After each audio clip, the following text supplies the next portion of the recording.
Saludos cordiales, licenciada Liliana Baquecatuto. Mi nombre es José Andrés Panimbosa Suárez. El presente video corresponde a la asignatura Organización y Planificación Escolar, donde abarcaremos las unidades 1 y 2 de dicha asignatura. Antes de iniciar con los temas, les dejo esta frase de Paulo Freire: la educación no cambia el mundo, cambia a las personas que van a cambiar el mundo. Empezamos.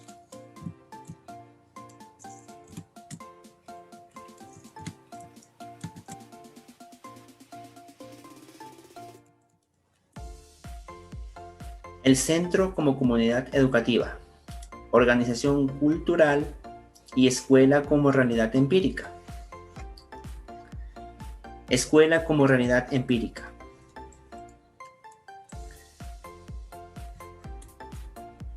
La escuela empírica o escuela de administración empirológica se basa en observar experiencias previas y de esta manera planificar el proceso administrativo.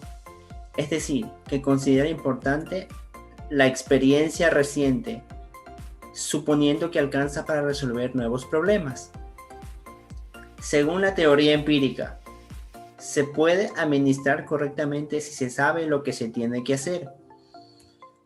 Y para saber esto es necesaria la experiencia. Características de la escuela empírica. Se basa en la observación de experiencias previas. La experiencia es la fuente de conocimiento. No tiene en cuenta que las situaciones pueden ser diferentes. Los administradores con experiencia siempre saben lo que deben hacer. Como escuela hecho cultural, se puede destacar esos cambios educativos en el siglo XXI, la aplicación de la tecnología a la educación, la inclusión educativa con las respectivas adaptaciones curriculares, la reformación del currículo, el bachillerato internacional, entre otras cosas. Genealogía de la escuela y cambios experimentados.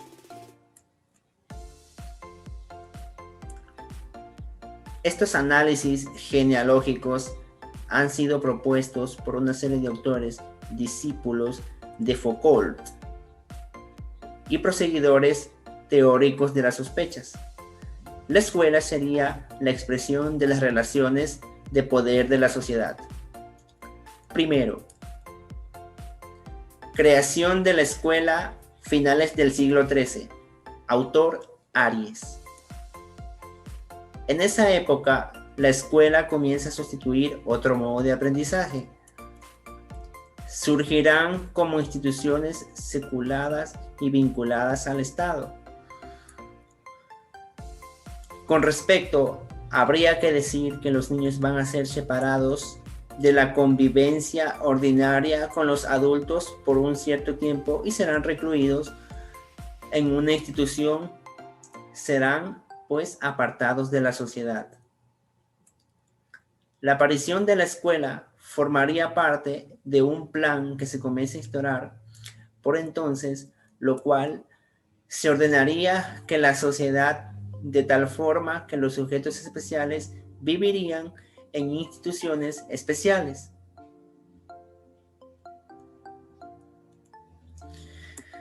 Dos, organización interna de la escuela micropolítica. En el siglo XVIII, autor Foucault. Esta necesidad de organización surge pronto, ya que no se veía adecuado que los niños de distintas edades estuviesen juntos. Más tarde se trató de organizar por filas y columnas y ordenar según la capacidad intelectual para que el profesor pudiera hallarlos en cualquier momento. Estas tácticas disciplinarias no solo se utilizaron en la escuela, sino que fueron compartidas por muchas instituciones más. Buscan reglamentar los movimientos de los sujetos. En último término, se intentará extraer los cuerpos el máximo de utilidad e introducir el máximo de docilidad. Por este interés surgirán reglamentos, aparecerán métodos de vigilancia y control. De lo que se trata de obtener es una vigilancia más efectiva con el mínimo de individuos. Hay un mecanismo de control en la escuela que es el examen. Este pretende objetivar la transmisión de conocimiento que se da del profesor hacia el alumno. Este sirve para crear un campo documental de cada individuo para poder investigar al sujeto. 3. Creación de la escuela universal y gratuita. En el siglo XIX. Autor Fernández y Varela. Hay que partir del contexto social del siglo XIX. Los enfrentamientos sociales motivan que ese siglo sea conflictivo. Hay que entender la escuela universal en este contexto y dentro del interés de la burguesía de imponer su propio proyecto moral. En esta época conviven modelos de sociedades diferentes. La burguesía forma a las clases inferiores, haciendo que los jóvenes incorporen los valores burgueses para asentar las bases de una sociedad futura. Esta escuela universal es fruto de las relaciones de poder. 4. Desembarco de las ciencias psicopedagógicas. En el siglo XX, autor Doncelot.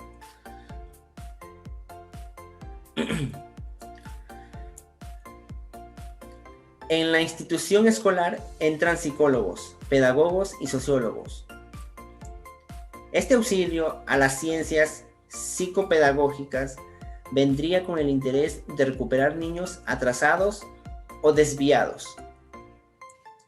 Muy pronto estas ciencias no solo se dedicarán a los niños desviados, sino que también se ocuparán de todos los niños. Estos sugerirán que las familias auxilien en la escuela dentro de su labor.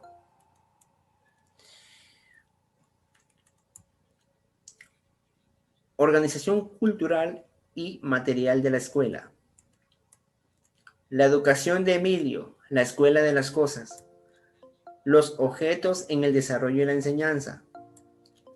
Los objetos como testigos e interlocutores en el desarrollo. La mostración y ordenamiento de los objetos como método. Un currículo material. Lección de las cosas. Los objetos como mediador. Espacio, tiempo, orden y disciplina. Mantener el orden en el salón de clases es sumamente importante porque es el espacio donde diariamente se vive. Pues esta es nuestra segunda casa donde pasamos parte de las horas de nuestra vida. Por lo que es de gran importancia poder mantener no solo el orden de las cosas, sino también la disciplina por parte de las personas que ocupamos dicho espacio. Agentes y programas curriculares. Primero, comunidad educativa.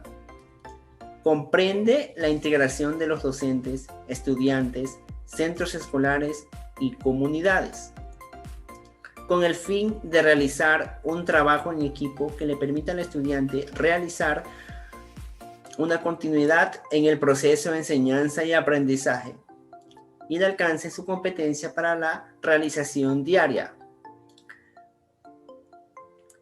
Docente. Es uno de los actores del proceso de enseñanza y aprendizaje, que es especialista en sus áreas.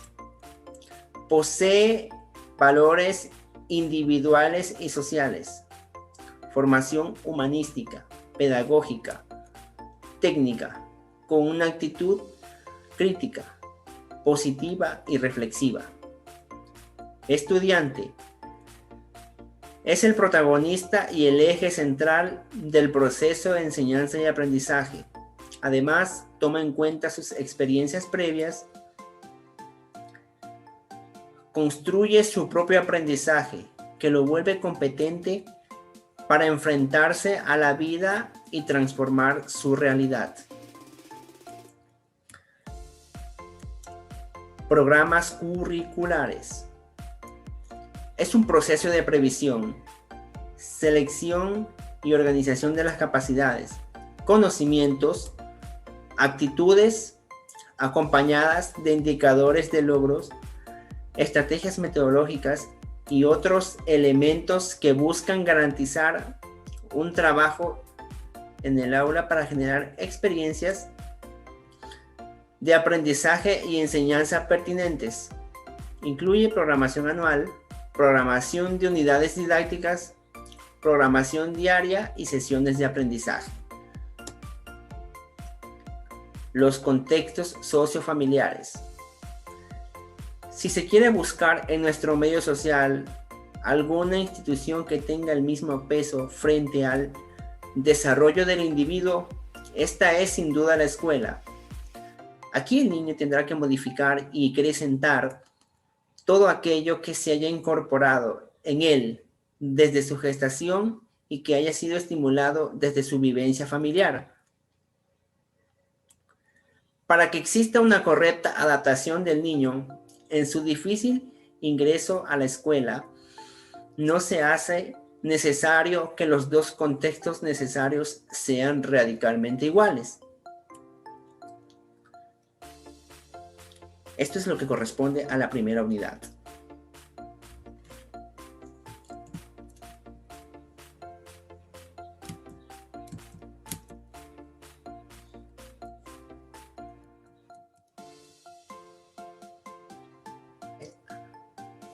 Continuamos con la unidad número 2, que corresponde a la construcción de la organización escolar como campo de conocimiento.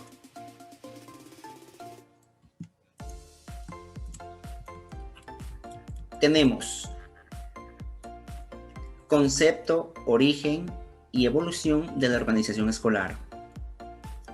La organización escolar es un componente efectivo del proceso enseñanza y aprendizaje que constituye un marco general sistémico y ecológico en el que se desarrollan los procesos educativos sistemáticos y que en sí mismo transmite contenidos explícitos y implícitos de enseñanza, que es preciso conocer y modificar en una decidida actitud participativa, reflexiva, abierta y versátil al servicio y la sociedad que la sostiene.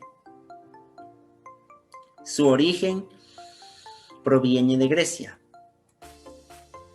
La historia de la organización escolar. La educación como organización se divide en dos corrientes. Primero, la etapa precientífica. La etapa precientífica es la que se vivió de manera espontánea y natural, donde prevaleció la educación artesanal durante el siglo de la Ilustración. 2. La etapa científica. La etapa científica se vio a finales del siglo XIX y el siglo XX, donde se vivió un periodo de transición donde la pedagogía empezó a interactuar con la psicología y la biología.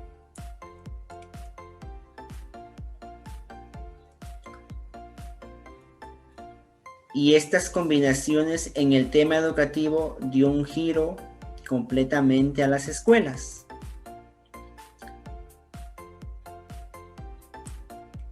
U organizaciones escolares. Uno de los personajes que aportó a esta nueva modalidad fue Montessori, donde indica lo siguiente.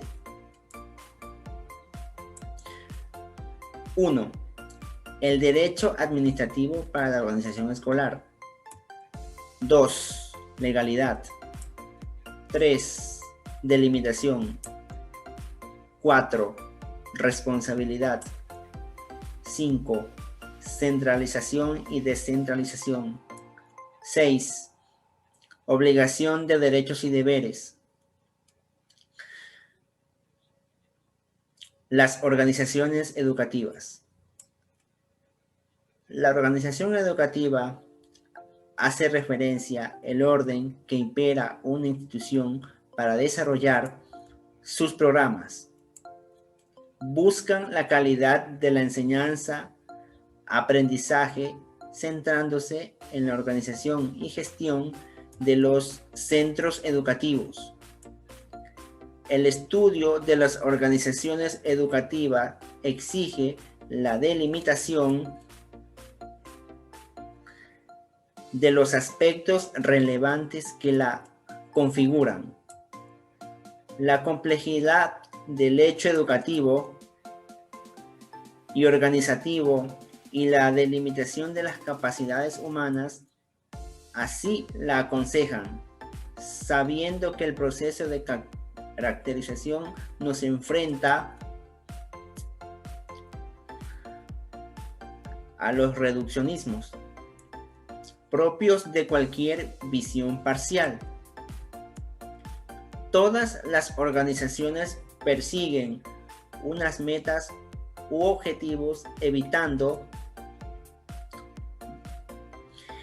las conferencias conceptuales o semánticas que se puedan establecer.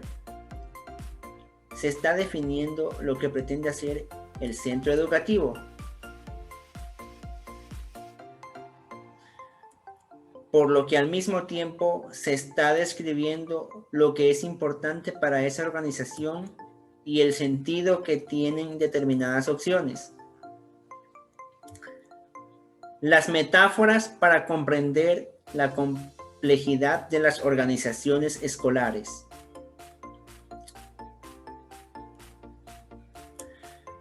Una forma interesante para comprender a las organizaciones escolares es comprender la metáfora. Ella nos adentra al mundo subjetivo de los objetos y nos revela un modo de pensar y un modo de ver que traspasa el cómo comprendemos nuestro mundo en general. Autor Morgan. 1998. Morgan, en el 1998, en su libro Imágenes de la Organización, utiliza la metáfora para ver y comprender a las organizaciones de un modo distinto. Por ejemplo, él presenta las siguientes metáforas para la organización: máquina, organismo; cerebro, cultura, sistemas, políticas, cárceles psíquicas; cambio y transformación e instrumentos de dominación. En la escuela pública confesional, las metáforas usadas se refieren a lo siguiente: lazos familiares y afectivos. Somos una familia, es como nuestra segunda casa. El segundo hogar. Los profesores son como nuestros padres. La construcción colectiva y unidad. Seguir un camino. Caminar juntos. No nos caemos.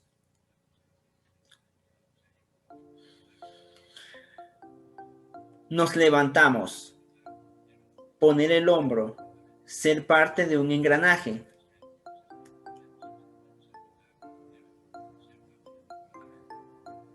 La exigencia. Nos exprimen hasta lo máximo. Hacemos un trabajo de hormiga.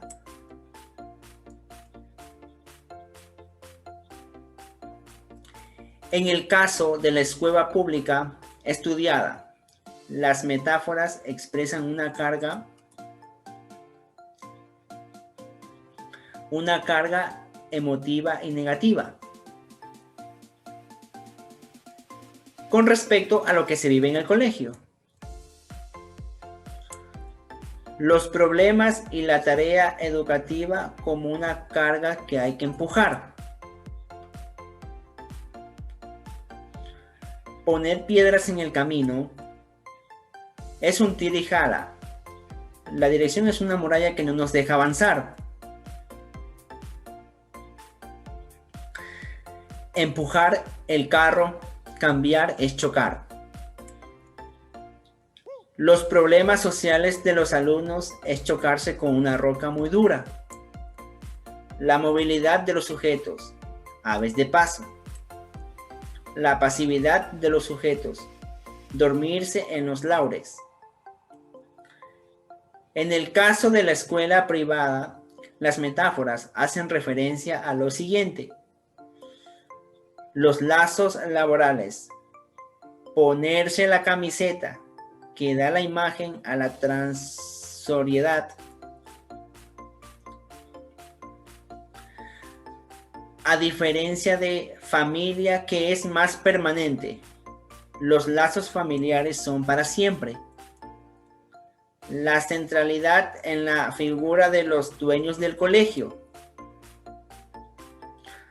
Somos y los sujetos a la dirección. La dirección pone las pilas. La coordinadora es los ojos del director. La finalidad del colegio. Empeño en seguir brillando. Hay que salir como a la batalla entre todos.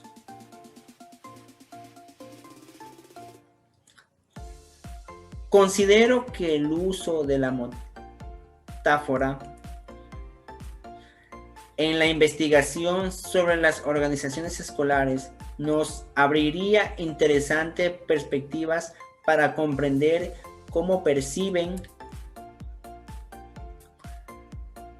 o representan los diversos sujetos en el mundo de la vida escolar. Teorías clásicas de la organización y otros paradigmas. En educación son formas de concebir la institución educativa y de disponer convenientemente de los elementos que la componen para llegar al éxito escolar. Son maneras de pensar, esquemas teóricos para especular e indagar las formas más razonables de poner en marcha lo que se considera adecuado para el medio escolar.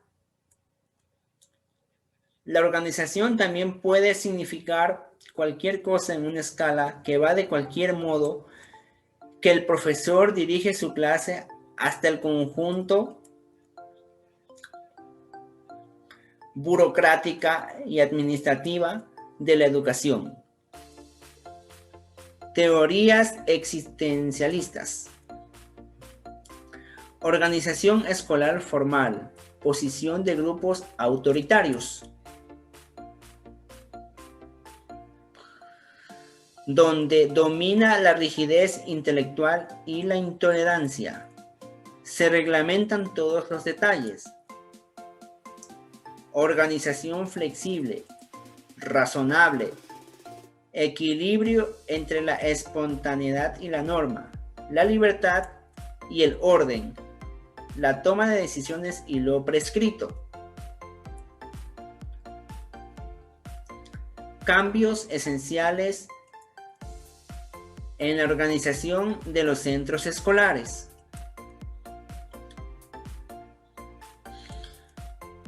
La reestructuración de la organización académica y de las normas de funcionamiento de los centros es esencial para posibilitar el cambio. La evolución hacia esta escuela del futuro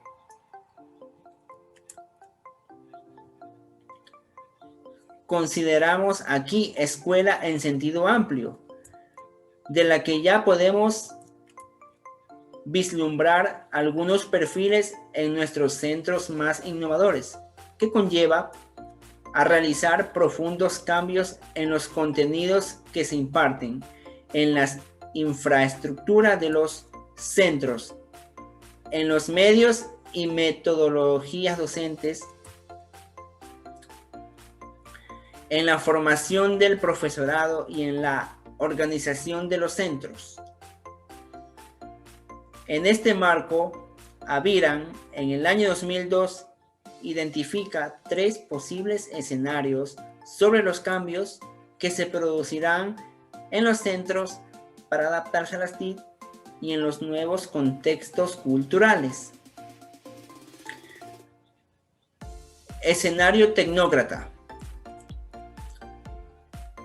según el cual las escuelas se adaptarán realizando pequeños ajustes en su quehacer, especialmente en el currículo. Escenario reformista, supone que se introducirán también nuevos métodos de enseñanza y aprendizaje de tipo constructivista que promoverán la realización de actividades interdisciplinarias y colaborativas. Escenario holístico, aboga por la necesidad de una reestructuración en profundidad de todos los parámetros de la escuela. En la literatura referente a organización escolar, se cita con frecuencia a Márquez, que en el año 2004 clasifica los elementos estructurales de los centros en los siguientes: materiales, edificio, instalaciones, aulas, inmobiliario, metros cuadrados por alumno, material didáctico, recursos informáticos, entre otros recursos. Personales, equipo directivo, profesorado, personal de administraciones y servicios, alumnos y familia. Funcionales, presupuesto, jornada escolar, horarios, normas de convivencia, etc. Los 3 en conjunto van a definir la idea clásica de centro docente como una organización humana que desarrolla su actividad en un espacio físico o una estructura y con un fin primordial que es la educación de los alumnos y la consecución de los fines de la educación. Aunque todas las escuelas y colegios tengan los mismos elementos estructurales, será la organización quien les va a distinguir, especialmente por la actitud de sus recursos humanos.